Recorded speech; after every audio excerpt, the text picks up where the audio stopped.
Hi everyone, my name is Vanessa Leong and I have been a volunteer and a visitor to Many Hopes since about 2007. I'm speaking to you today from the school construction zone site where I have not been for about 2 years.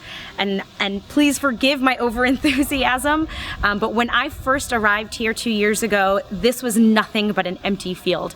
I remember walking down with the Many Hopes Kenyan staff, and we stood on this very land and we tried to envision what it would look like to see a premier education facility standing right here.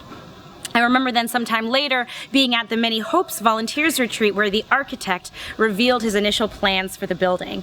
He told us that he had actually designed the building to complement and enhance the educational experience for students. He described this auditorium that would house events and music shows and graduation ceremonies, and I remember getting so teary-eyed thinking about actually being here one day and seeing the graduation ceremony for the 3-year-old little girl who runs to greet me every morning when I'm here. Today at the construction zone, we have, as you can see behind me, 2 floors that are being built. There are completed classrooms that will one day house about 20 students apiece. And as we walked in earlier today, the big task was actually laying down the slab for the 2nd floor of the security guardhouse. Progress is incredible, and this is such a bustling construction site. It's really inspiring to see the work here.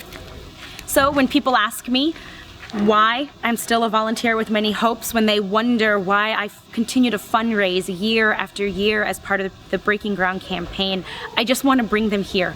I want them to see what it's like to be a part of an organization with such a noble mission, to know what it's like to fundraise in my own country and come here and touch the very school that those funds are building. It's really exciting work. I love it, and I'm really looking forward to being a part of the Breaking Ground campaign this fall. See you then.